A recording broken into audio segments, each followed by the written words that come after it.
All right, let's get into it. Today, we're decoding the unique identity of a top school that decided to skip the rolling green hills and instead set up shop in a world-famous Brutalist estate.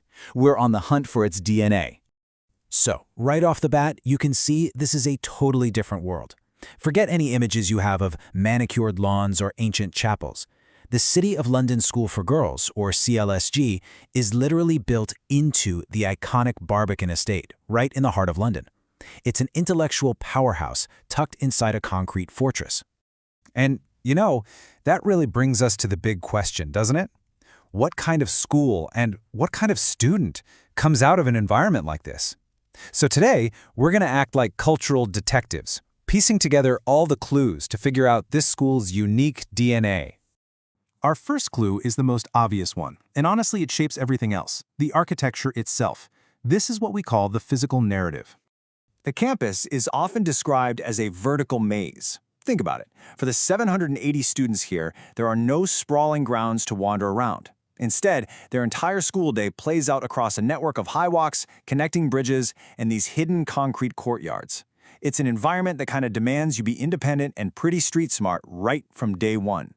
And you can really get a sense of that maze-like feeling here. You don't just, walk across a sunny quad. You have to navigate this complex, multi-leveled urban landscape. It feels less like a sleepy little village and way more like a high-tech campus.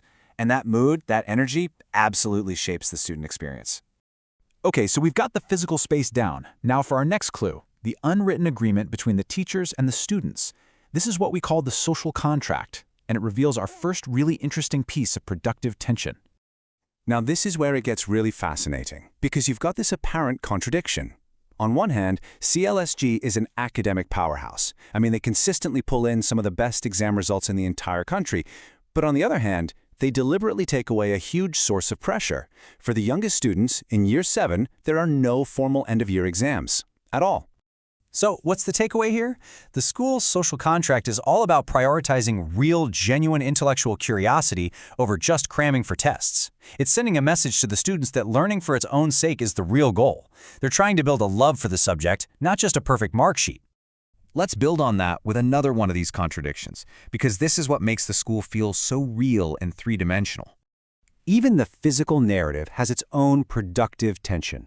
Get this, students literally walk past the original Roman London Wall on their way to class. How cool is that? History isn't something you just read in a textbook, it's part of your daily walk to school. And at the same time, the sixth form has just moved into the super sleek, modern building that used to be the Museum of London. It's this constant back and forth between the ancient and the hyper-modern that really defines the place. Now, every great institution has its own tribal language. Those little rituals that you only get if you're on the inside. At CLSG, you've got things like the Chocolate Biscuit Club, which is this brilliant, really low-key way for older students to mentor the younger ones. Then you have the very highbrow Rose Lecture for big ideas. And then something completely different, the absolute grit and determination of the Channel Swim team. And that tribal language is spoken by a really diverse group. This number, 20%, is a huge clue to the school's true character. About 1 in 5 students gets financial help, and a lot of them are on full 100% bursaries. Now that's not just some token gesture. That is a deep, fundamental commitment that shapes the entire student body, making it one of the most socially diverse top-tier schools in London. And that commitment to diversity, well, it goes right back to its founding DNA. The school was created to give a broad and liberal education to all girls, and it has stayed fiercely independent ever since. This isn't a school that's part of some big corporate chain. It has its own unique identity. So, we've got the place, the philosophy, the traditions. What does it all add up to? What's the archetype, the product that comes out of this unique environment? Who is the old citizen, as they call their alumni? This quote just nails it. The energy you get from the students is one of pure competence and self-awareness. They are not sheltered. That independence they learn from navigating a complex urban campus from a young age, it directly leads to a graduate who is grounded, savvy, and just ready to hit the ground running. And you can see the real-world proof right here. Just look at this list. From the sharp wit of TV host Claudia Winkleman to Sahar Hashemi, who founded Coffee Republic, you see this clear pattern of intelligent, independent, and often entrepreneurial women who are absolute leaders in creative and business fields. Okay, so let's pull all of our clues together and deliver the final verdict. So, what we've seen is that the school's DNA is totally tied to its location. Instead of seeing the concrete jungle as a bad thing, it uses the Barbican as a launch pad. The education here isn't about hiding from the world. It's a full-on, dynamic urban adventure.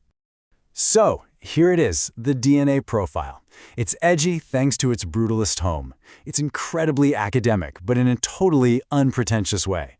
It is deeply, truly committed to being socially diverse, and maybe most importantly, it is fiercely independent. That's the code. Which brings us to the biggest takeaway from our little investigation.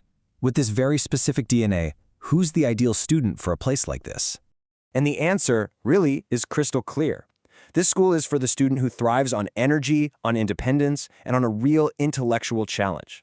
It's for someone who wants top-tier academics, but can't stand the stuffiness that sometimes comes with it.